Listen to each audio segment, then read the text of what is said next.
when to avoid using the custom levels. Now, let me explain. So this is a daily TPO, just bear with me, and another daily TPO here.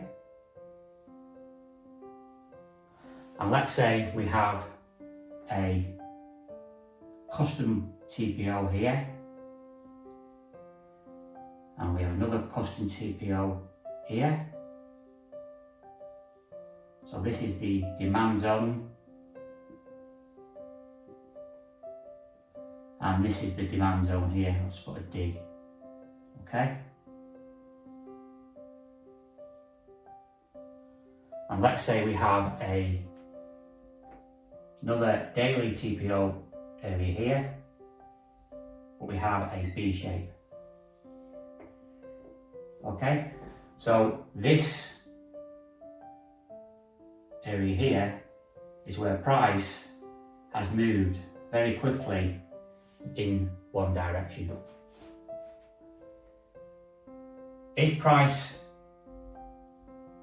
is trading in this area and grinds down like this,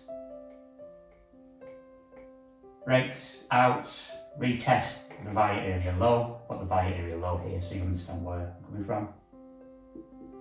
That's a value area high, value area high, value area low.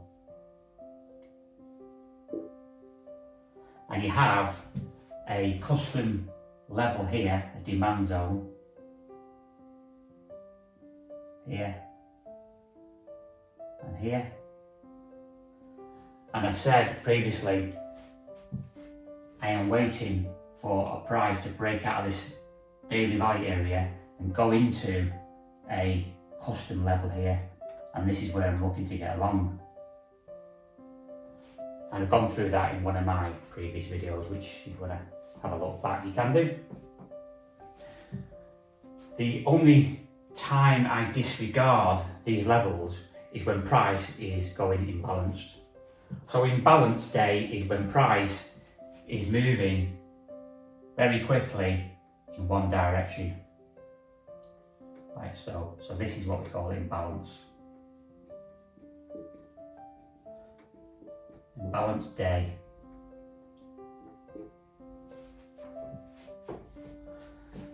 So if we have a daily profile, because daily profiles outweigh the custom levels, okay?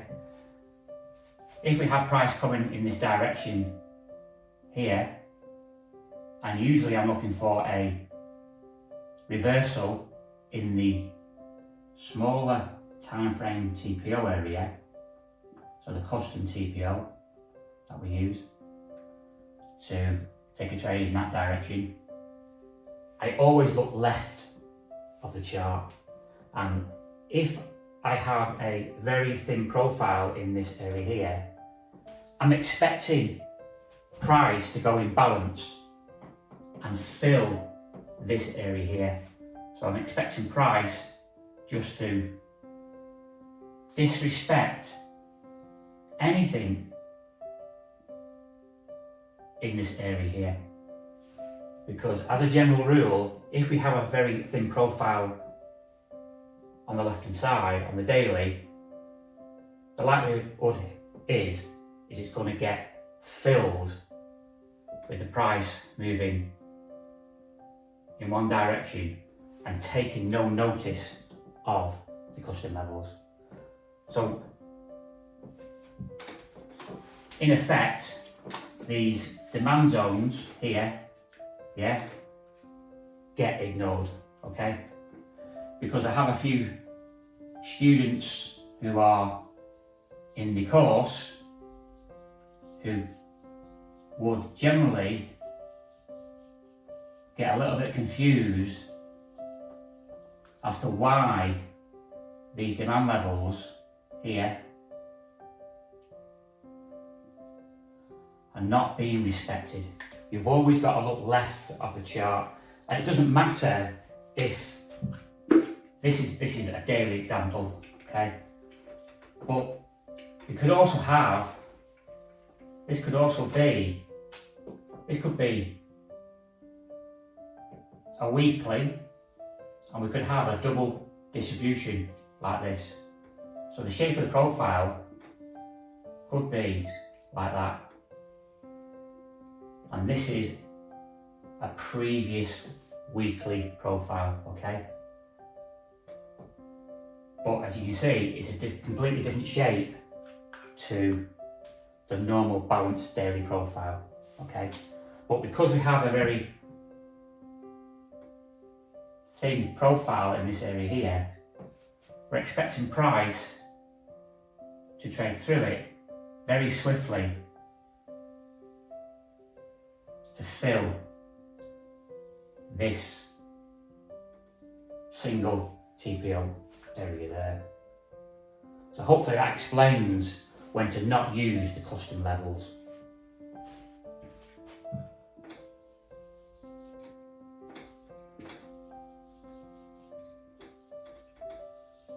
So always make sure you look left on your charts to see if we have got a single TPO area on your charts. And what I do on an imbalanced day is if I wake up in the morning and price goes imbalanced and breaks out of this area here to go imbalanced, I basically come back in the afternoon and look at price, and what I'm looking for is the average daily range. So if price has gone imbalanced in the morning, and I'm talking about pound dollar in this instance because that's what I trade all the time, pound dollar, I only trade one pair, is if price has moved 100 to 120 pips in the morning, I'm looking for a trade as a pullback